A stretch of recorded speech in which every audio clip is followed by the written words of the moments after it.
Hello everyone. आज हम बात करते हैं नोरसेट 2021 में जो पेपर हुआ था उसके बारे में। तो नोरसेट 2021 जो पेपर था वो मेमोरी बेस्ड कुछ क्वेश्चंस हैं यहाँ पे, उनको हम सॉल्व कर लेते हैं, जो कि नोरसेट 8 जो आने वाला है उसके लिए बहुत इंपॉर्टेंट होने वाले हैं। तो पहला क्वेश्चन है maximum time of the hand hygiene.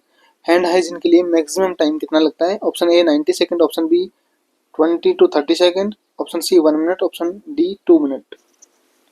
तो देखिएगा इसमें जो एक होता है हैंड वॉशिंग। तो कंप्लीट हैंड वॉशिंग की जो प्रोसेस होती है उसके अंदर जो टाइम लगता है वो कितना लगता है आपका 40 to 60 सेकेंड। 40 to 60 second. जबकि हैंड हाइजीन या हैंड रब के अंदर, हैंड रब, इसके अंदर जो टाइम लगता है वो कितना लगता है 20 to 30 सेकेंड। एक होता है 5 मूवमेंट होते हैं किसके, हैंड हैंड हाइजीन के, हैंड वॉशिंग के 5 मूवमेंट होते हैं। तो 5 मूवमेंट कौन कौन से होते हैं? Before touching patient, before doing any procedure,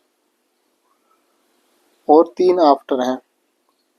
3 क्या है? आफ्टर। 2 तो बिफोर हो गए, बिफोर टचिंग पेशेंट और बिफोर डूइंग एनी प्रोसीजर।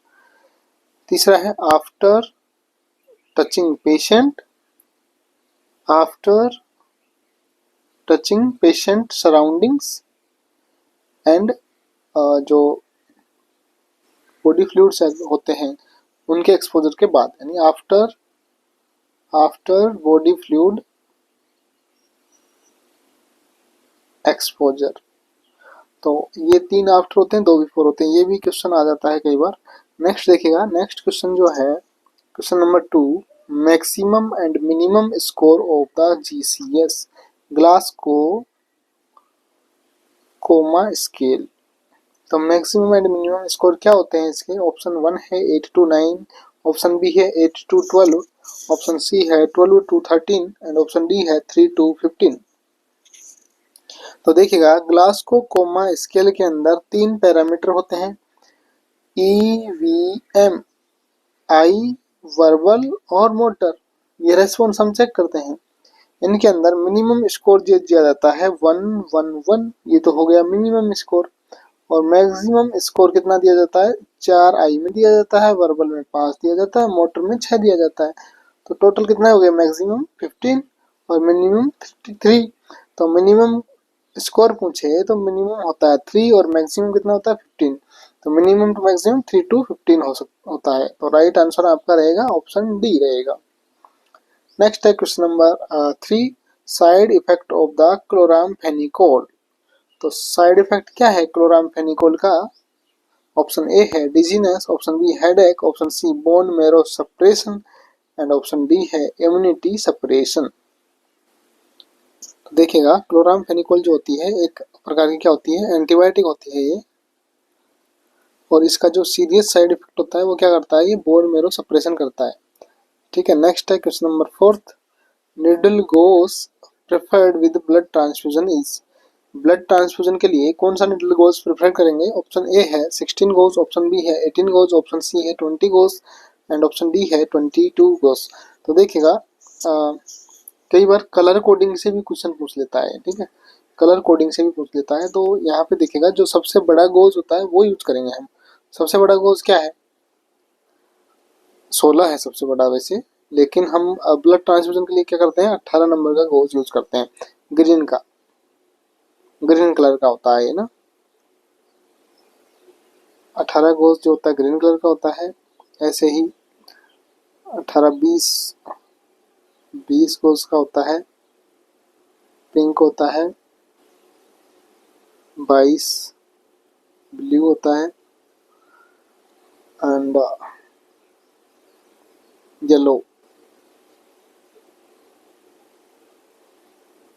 24 होता है। ये बच्चों में यूज करते हैं येलो वाला। ब्लड ट्रांसफ्यूजन के लिए आप 18 नंबर का गोज यूज करते हैं ना। नेक्स्ट क्वेश्चन नंबर 5 है which of the following is correct series of labour. तो करेक्ट सीरीज पूछनी है किसकी? लेबर की। तो देखिएगा option A engagement, descent, flexion, crowning, internal rotation of head extension, external rotation of head and restitution, तो ये गलत है। ऑप्शन बी देखिएगा, engagement, descent, flexion, internal rotation of head, crowning, extension, restitution, external rotation of head. Option C है engagement, descent, crowning, flexion, extension, restitution, internal rotation of head, external rotation of head. Last है engagement, descent, flexion, internal rotation of the head, crowning, restitution, extension, external rotation of head. तो यहाँ पे जो right series है वो है आपकी option B. सबसे पहले एंगेजमेंट होगा, ठीक है, एंगेजमेंट के बाद डिसेंट होगा, फिर क्या होगा, फ्लेक्शन होगा, फिर इंटरनल रोटेशन ऑफ हेड होगा, फिर क्राउनिंग होगा, फिर एक्सटेंशन और रेस्टिट्यूशन और एक्सटर्नल रोटेशन ऑफ हेड। तो इसमें ऑप्शन बी आपका राइट है। नेक्स्ट है question number 6, neonate compression ventilation ratio. तो नियोनेट के अंदर जो कंप्रेशन एंड वेंटिलेशन का रेशियो है वो कितना होना चाहिए। ऑप्शन ए है 1.1:1, ऑप्शन बी है 1:2, ऑप्शन सी है 1:3 एंड ऑप्शन डी है 1:4। तो इसका राइट आंसर क्या आएगा आपका 1:3, ऑप्शन सी। नेक्स्ट है आइडेंटिफाई द गिवन फिगर। देखिएगा ये डायग्राम दिया गया है, इस डायग्राम को आपको देखना है कि ये किस चीज का है। ऑप्शन ए है होमान डिटेक्टर है, फेयरवेव डिटेक्टर है, डोयंस डिटेक्टर है या डेनेवर डिटेक्टर है। ये जो डायग्राम दिखाया गया है ये किसका है, डेनेवर डिटेक्टर का, ऑप्शन डी। क्वेश्चन नंबर 8 है परसेंटेज ऑफ वर्न पेरिनियम। यहाँ पे देखिएगा रूल ऑफ 9 के अकॉर्डिंग हम देख लेते हैं। रूल ऑफ 9, रूल ऑफ 9 होता है अडल्ट के अंदर, तो जिसके अंदर जो हेड होता है, हेड जो होता है वो कितना होता है 9%, 9% आपका हेड होता है। इसके बाद देखिएगा ट्रंक,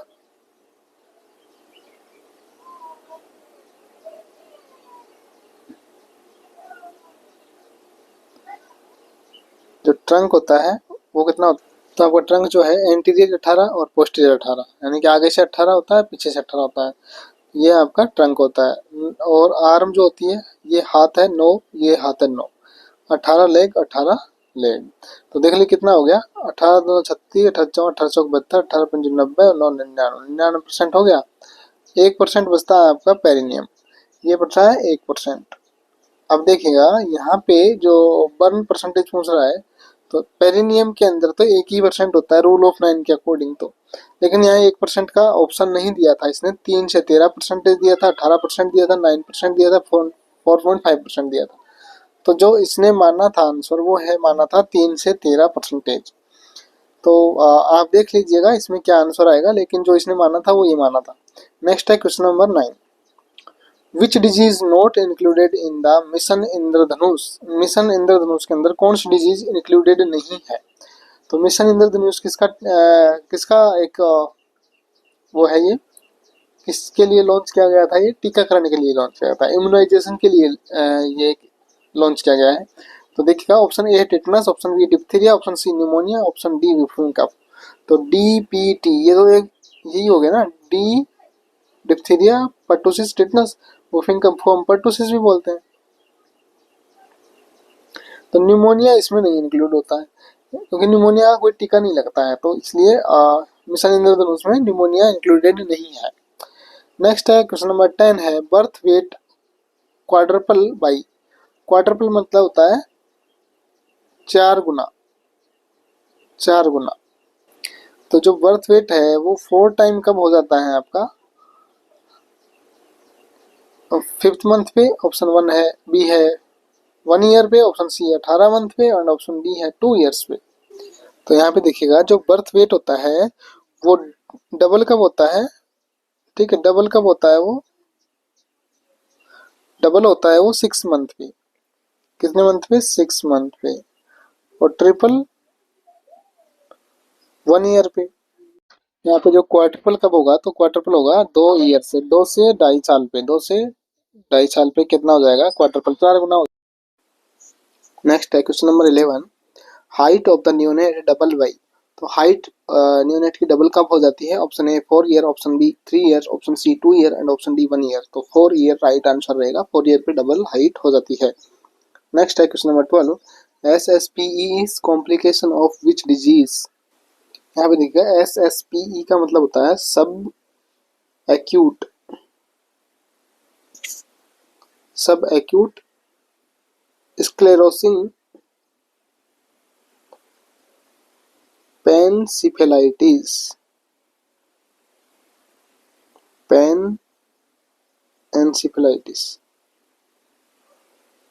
सब एक्यूट स्क्लेरोसिंग पेन एनसिफलाइटिस, ये होता है SSPE की full form.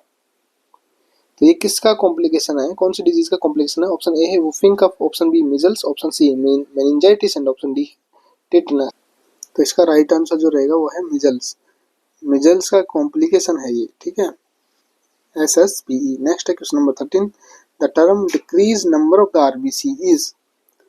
Option A anaemia, option B pancytopenia, option C leukaemia, option D thrombocytopenia. इसका राइट आंसर रहेगा आपका एनीमिया। एनीमिया को क्या बोलते हैं? डिक्रीज नंबर ऑफ आरबीसी को क्या कहेंगे हम? एनीमिया कहेंगे। नेक्स्ट है question number 14, placenta implantation abnormality, यानी कि placenta implanted deeply into myometrium. तो ये प्लासेंटा इम्प्लांटेशन की एबनॉर्मलिटी का एक क्वेश्चन है। तो इसमें एबनॉर्मलिटी में क्या दे रखा है, यदि प्लासेंटा जो है वो कहाँ इम्प्लांट हो जाए? डीपली इनटू द मायोमेट्रियम, तो उसको क्या कहेंगे? Option A placenta accreta, option B है प्लासेंटा प्रीविया, ऑप्शन सी है placenta increta and option D है प्लासेंटा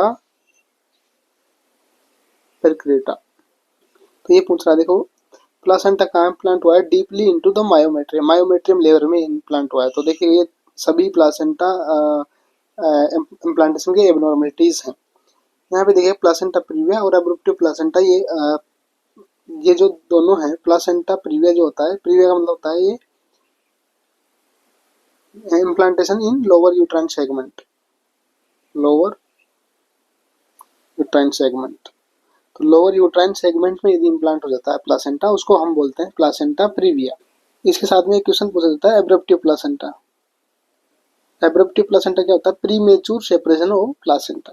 इन दोनों के अंदर जो कंपैरिजन होता है उसके बारे में क्वेश्चन पूछा जाता है कि किस में फ्रेश ब्लड आएगा, ठीक है, किस में डार्क ब्लड आएगा। तो ये भी क्वेश्चन आता है इनमें। तो यहाँ पे जो रहेगा, जो मायोमेट्रियम में डीपली इंजेक्टेड है उसको क्या बोलेंगे हम? प्लासेंटा निक्रीटा बोलेंगे। यहाँ पे देखिएगा जो एक्रीटा होता है ये प्लस उसमें इम्प्लांटेड है लेकिन मसल्स तक नहीं पहुंच पाता है ना, मसल्स तक नहीं पहुंचता था, उसको एक्रीटा बोलते हैं।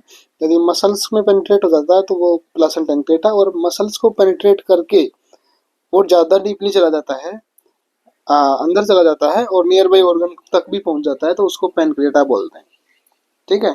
यहाँ पे राइट आंसर आपका ऑप्शन सी रहेगा। Next question number 15, which anti epileptic given by the intranasal root? तो कौन सी एंटी एपिलेप्टिक ड्रग्स जो है इंट्रानेजल रूट दी जा सकती है? ऑप्शन ए है midazolam, option B diazepam, option C clobazam and option D nitrazepam. तो इसके अंदर जो राइट आंसर है वो क्या है? मिडाजोलम। मिडाजोलम है जो इंट्रानेजली दी जाती है। नेक्स्ट है question number 16, all are the sign of the good breast feeding attachment except? तो यहाँ पे देखिए गुड ब्रेस्ट फीडिंग अटैचमेंट का जो साइन कौन कौन से हैं, एक को छोड़ के, तो कौन सा नहीं है वो देखना है। ऑप्शन ए है baby chin touch to the breast, baby lower lip inverted, option C है baby secondary areola well covered by the upper lip and option D sucking audible. तो देखिए गुड ब्रेस्ट फीडिंग या attachment या लेज के अंदर क्या होना चाहिए, मतलब कौन सी चीज़ इनमें एक्सेप्टेड है, यानी सही नहीं है, तो ये ऑप्शन बी यहाँ पे राइट रहेगा। बेबी लोअर लिप इन्वर्टेड नहीं रहता है। देखिएगा गुड लेज के साइन क्या है? बेबी चिन जो है टच होनी चाहिए ब्रेस्ट के, बिल्कुल सही है, और baby secondary areola well covered होना चाहिए अपर लिप से, बिल्कुल सही, और सकलिंग ऑडिएबल होना चाहिए। क्या नहीं होना चाहिए? तो बेबी लोअर लिप इन्वर्टेड नहीं होना चाहिए, क्योंकि वो एक्सवर्टेड रहता है, इन्वर्टेड नहीं रहता है। नेक्स्ट है question number 70, intramuscular injection angle is? तो IM इंजेक्शन का जो एंगल क्या है बिल्कुल सरल क्वेश्चन है। ऑप्शन ए 15 डिग्री, 25 डिग्री, 45 डिग्री, 90 डिग्री। तो आईएम का 90 डिग्री, ठीक है। और इंट्राडर्मल का 15 डिग्री, सबकुटेनियस का 45 डिग्री। नेक्स्ट है question number 18। Which congenital cardiac defect does not cause heart failure. तो कौन सा जो है कंजेनाइटल कार्डियक डिफेक्ट जो है वो हार्ट फेलियर नहीं कॉज करता है। ASD atrial septal defect, option B है VSD ventricle septal defect, TGA, option D है पीडीए। टीजीए का मतलब होता है transposition of the great artery, ठीक है। ऐसे ही किसका पीडीए का मतलब patent patent ductus arteriosis, arteriosus. तो ये इसमें कौन सा कंजेनिटल कार्डियक डिफेक्ट है जो क्या नहीं करता, हार्ट फेलियर नहीं करता है। तो इसका राइट आंसर क्या, option C TGA, transpositional of greater artery. तो ये इसका राइट आंसर रहेगा, ऑप्शन सी। नेक्स्ट है question number 19। Second dose of the DPT site of injection. तो डीपीटी देखिए कैसे क्वेश्चन पूछा है, सेकेंड डोज ऑफ डीपीटी जो है उसकी साइट क्या रहेगी। तो डीपीटी क्या होता है, diphtheria pertussis tetanus. Option A deltoid muscles, option B gluteus muscles, option C vastus lateralis muscles and option D है ग्लूटियस मिनिमस। अब यहाँ पे देखिएगा जो डीपीटी इंजेक्शन जो इम्यूनाइजेशन बच्चों में होता है, तो बच्चों के अंदर कौन सी आईएम और डीपीटी लगता है, आईएम लगता है। तो आईएम के लिए कौन सी मसल्स यूज करते हैं, वास्टस लेटरलिस। तो राइट आंसर आपका क्या रहेगा, ऑप्शन सी। नेक्स्ट है question number 20। Iron dextran given by which route. तो जो डेक्स्ट्रॉन है आयरन वो कौन से रूट के द्वारा दिया जाता है। तो option A intravenous, intramuscular, intraosseous and intradermal. तो इसका क्या राइट आंसर रहेगा, राइट आंसर रहेगा आपका I M, intramuscular zigzag method से यूज करते हैं, ठीक है। नेक्स्ट है question number 21। Following are the parameters of anthropometry, which of the following is age independent or anthropometry factor. Option A है mid arm circumference, option B है weight and option C है height. एक option यहाँ पे option D जो है वो क्या है, हेड सरकमफ्रेंस। तो एज इंडिपेंडेंट पूछा है, जिसमें एज का इंडिपेंडेंसी रहे। तो देखो हेड सरकमफ्रेंस भी बढ़ता है एज के अकॉर्डिंग, मिड आर्म वेट भी बढ़ता है, हाइट भी बढ़ती है। तो क्या है age independent, option A right answer रहेगा। मिड आर्म सरकमफ्रेंस क्या है, एज इंडिपेंडेंट है। नेक्स्ट है question number 22। Abscess and lump in the right breast infected fever postpartum care. तो देखिएगा राइट ब्रेस्ट में क्या हो रखा है, उसको इन्फेक्टेड है वो, किससे, एब्सेस है, उसमें लंप भी है, फीवर भी है। तो पोस्टमार्टम केयर में क्या ऑप्शन रहेगा इसमें, ऑप्शन ए है breast feeding continue from both breast, कि दोनों ब्रेस्ट से ब्रेस्ट फीडिंग करवाएगी, एब्सेस वाले ब्रेस्ट ब्रेस्ट से भी ब्रेस्ट फीडिंग करवाएगी। तो ये गलत है ना, इससे नहीं करवाते। ऑप्शन बी है left breast feeding, option C है bilateral abscess, option D give bromocriptine. तो ब्रोनोक्रिप्टिन देना है पेशेंट को, तो ये भी नहीं है सही। तो यहाँ पर देखो राइट आंसर रहेगा आपका ये, लेफ्ट ब्रेस्ट फीडिंग करवाएगी इसमें पोस्टमार्टम केयर में। क्या करवाना चाहिए, लेफ्ट ब्रेस्ट फीडिंग करवाएगी, क्योंकि राइट तो इन्फेक्टेड है। तो राइट आंसर रहेगा आपका ऑप्शन बी। नेक्स्ट है question number 23। Contraception contraindicated in lactating mother. तो देखिएगा कौन सा कॉन्ट्रासेप्शन जो है कॉन्ट्रा इंडिकेटेड रहेगा लैक्टेटिंग मदर में। ऑप्शन ए है combined oral contraceptive pills, option B है spermicidal jellies and option C है कॉन्डोम्स एंड ऑप्शन डी है कॉपर टी। तो यहाँ पे राइट आंसर रहेगा आपका ऑप्शन ए कंबाइंड जो ओरल कॉन्ट्रासेप्टिव पिल्स हैं, क्योंकि ये हार्मोनल इम्बैलेंस करती हैं, इसलिए ब्रेस्ट फीडिंग के अंदर इनके क्या होती हैं, कॉन्ट्रा इंडिकेटेड होती हैं। नेक्स्ट है question number 24। For the placental removal of all method are used except. तो प्लासेंटल रिमूवल के लिए सभी मेथड यूज करते हैं, तो कौन सा मेथड यूज नहीं करती, ये पूछा गया है। ऑप्शन ए है give oxytocin, option B give massage, option C controlled contraction and option D है प्रोस्टाग्लैंडिन ई। तो देखिएगा ये नहीं देते इसमें ना, ये वाला मेथड यूज नहीं करते हैं, किसके लिए? प्लासेंटा रिमूवल के लिए, प्रोस्टाग्लैंडिन नहीं देते। नेक्स्ट है question number 25, most common type of the episiotomy. तो एपिजियोटोमी का मोस्ट कॉमन टाइप कौन सा है? मीडियन है, मीडियल लेटरल है, जे शेप्ड है या लेटरल है? तो राइट आंसर क्या रहेगा?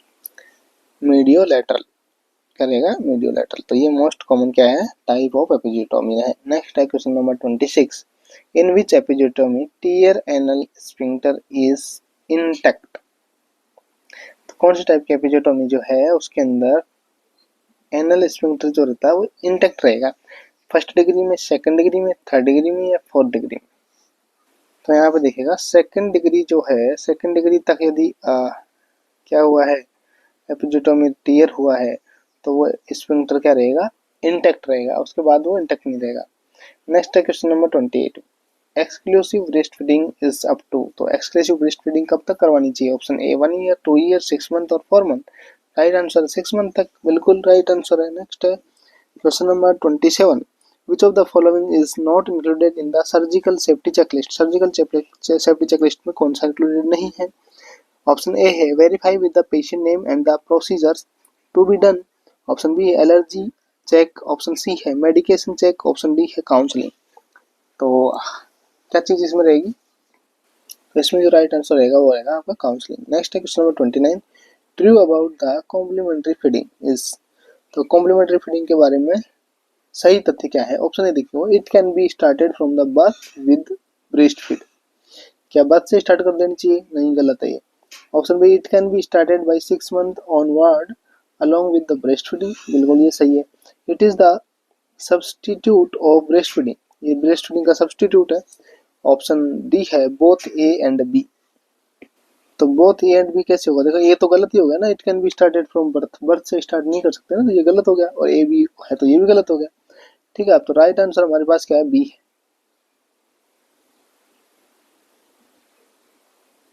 Option B.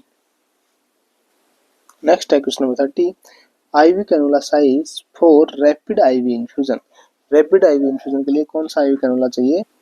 Option A 16 gauge, option B 18 gauge, option C 20 gauge and option D 22 gauge. तो इसमें राइट आंसर रहेगा ऑप्शन ए 16 गोज।